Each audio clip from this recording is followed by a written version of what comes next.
नमस्कार, आप देख रहे हैं सोशल इंडिया लाइव न्यूज़ और मैं आज यहाँ पर उपस्थित हूँ अयोध्या धाम में, जहाँ पर श्री अखिल भारतीय काल्यकुब्ज वैश्य महासभा की राष्ट्रीय कार्यकारिणी की बैठक 2 दिवसीय बैठक का आयोजन किया गया।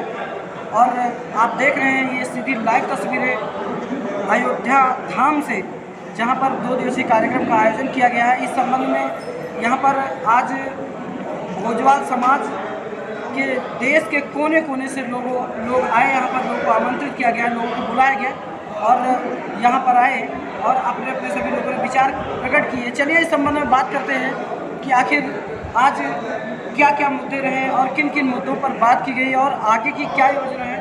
चलिए बात करते हैं जी। आज यहाँ पर श्री राम जी की ये पावन धरती है और यहाँ अयोध्या में आज श्री काल्यकुब्ज वैश्य महासभा का ये पहला दिन है। फिलहाल ये कार्यक्रम 2 दिन का है और आज कई बिंदुओं पर विस्तार से चर्चा की गई। फिलहाल इस संबंध में हमारे राष्ट्रीय कार्यकारिणी अध्यक्ष जी से जानकारी। आज क्या क्या मुद्दे रहे, आज किन किन मुद्दों को प्रमुख और प्रभावी रूप से उन पर बात की गई, जी कृपया मैं बताएं। जी आपका नाम? Rajendra Kumar Gupta, advocate collector high court.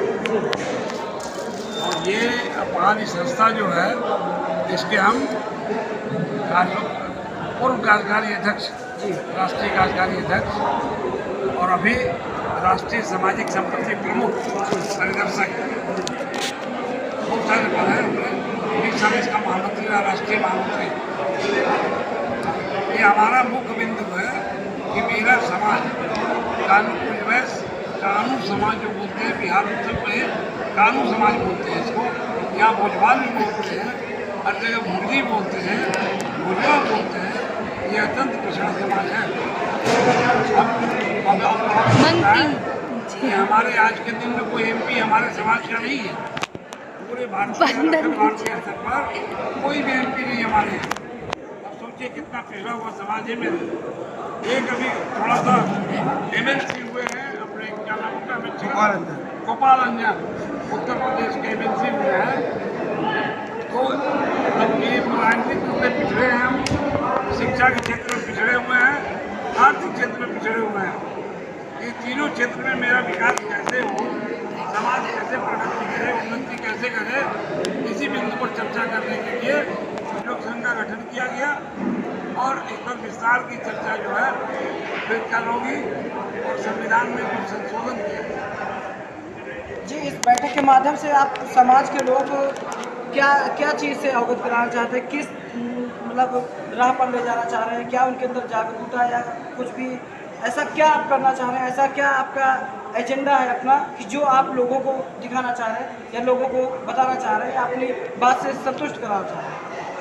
हम उनको बताना चाहते हैं कि पूरा समाज जो है, दूसरे जातियों का समाज अग्रगति से आगे बढ़ रहा है, हम नहीं बढ़ रहे हैं, हम पिछड़े हुए हैं। तो पिछड़े का कारण खोजें तो उसमें शिक्षा का अभाव लगा है, पैसे का अभाव है, रोजगार का अभाव है। ये सारे अभाव जो है इसको दूर करने के लिए एक तो हमारी आरक्षण की मांग है, उत्तर प्रदेश सरकार आरक्षण दे और सारे ये लोग जो है आरक्षण दे के हमारी मजबूत स्थिति पैदा करें। क्योंकि पिछड़ा वर्ग आयोग की रिपोर्ट है कि जो भी समाज शैक्षणिक रूप से, आर्थिक रूप से और सामाजिक रूप से पिछड़ा हुआ है वो पिछड़ा है और उसको आगे बढ़ाने के लिए सरकार उनका आरक्षण देती है, आरक्षण हर क्षेत्र में देती है। तो हम उस आरक्षण पर अपना आंदोलन खड़ा करें, लोगों को जागरूक करें। लोग सबसे बड़ी गड़बड़ी क्या है ना कि हमारा समाज व्यवसायी समाज है और व्यवसायी समाज जो है उस आंदोलन में नहीं जाना चाहता है। वो देखता है कि मेरा नुकसान हो जाएगा और वो शांतिपूर्वक जो मिल गया नहीं मिला।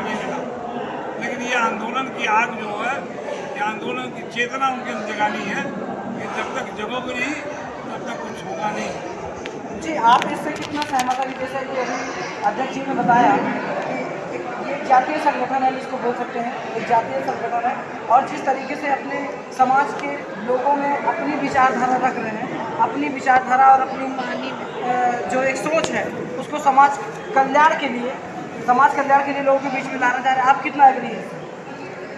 कहते हैं जो जागेगा वो पाएगा और जो सोएगा वो खोएगा। जो भी आप पिछड़ा देख रहे हैं ये पिछड़ा सिर्फ इसलिए है क्योंकि ये सोया हुआ समाज है। और जैसे जैसे उसमें जागरूकता आएगी वैसे वैसे इसका विकास होगा और ये सारे शिक्षक आएंगे।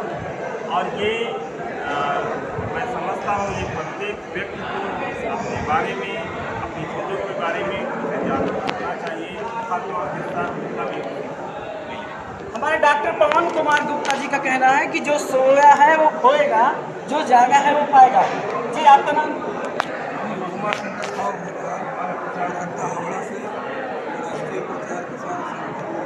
जी आपकी बातें तो बहुत सही है, जो सोया रहेगा वो पाएगा।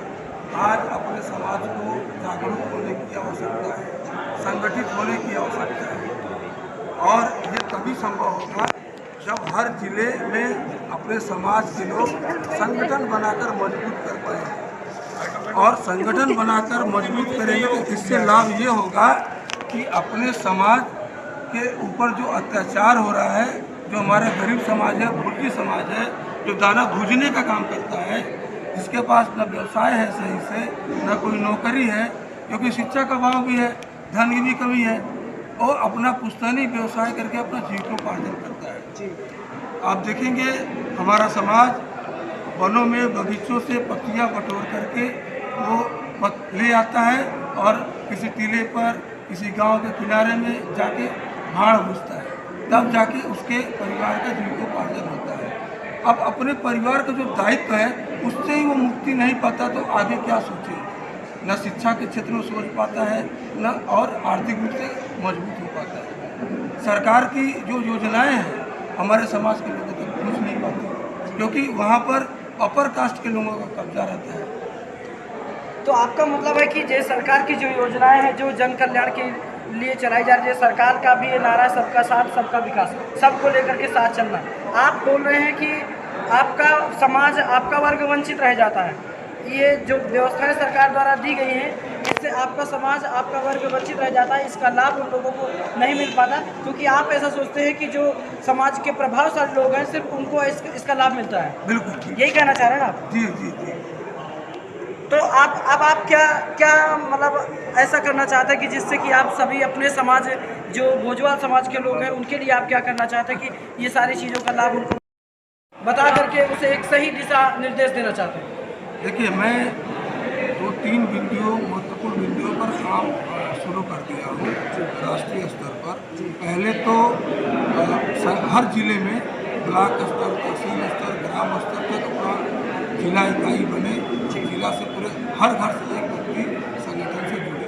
उनकी समस्या क्या है, उस समस्याओं को देखते हुए जिला कमेटी राज्य स्तरीय कमेटी को सौंपे, राज्य स्तरीय कमेटी, राष्ट्रीय कमेटी जो योजनाएँ बनाएगी वो हमारे समाज के लोगों को हर क्षेत्र में सहयोग करेगी, चाहे आर्थिक हो चाहे शैक्षणिक हो।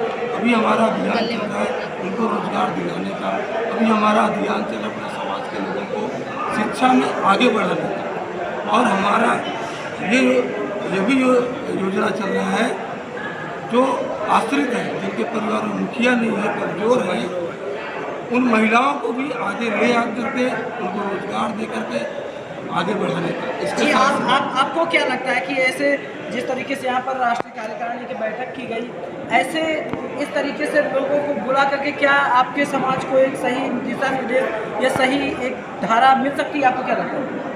हम यहाँ पर 18-20 राज्यों के हमारे प्रतिनिधि यहाँ आए हैं, क्योंकि हमारे राष्ट्रीय कमेटी के अंतर्गत लगभग 100 संगठन काम कर रहे हैं अलग अलग राज्यों में, और उसका मैं हर राज्यों में फैलाव चाहता हूँ, क्योंकि हर राज्य छोटा बड़ा अपने हिसाब से है, लेकिन हर जिलों में हमारा समाज का संगठन बनेगा तो समस्याएं समझ में आएगी और उसको हम क्रियान्वयन का सहयोग देंगे। उसके साथ साथ राजनीतिक चेतना का भी बहुत अभाव है, हम राजनीतिक चेतना में भी उनको आगे बढ़ाना चाहते हैं, जिससे समाज के अंतर्गत जो अत्याचार हो रहा है और जो कमियां हैं हम उसको मांग करके, लड़ करके सरकार से ले सके, जिससे हमारा समाज मजबूत हो सके। कुल मिला के अपने हक के लिए भी लड़ाई है और अपने प्रभाव, और जैसे कि आप बता रहे हैं कि आप प्रभावशाली नहीं है, आपका समाज एक दबा कुचला और बहुत पिछड़ा समाज है, उसको आप लोगों के बीच में लाना चाहते हैं और एक सशक्तिकरण के साथ सशक्त बनना चाहते हैं और वैसे काम करना चाहते हैं। बिल्कुल।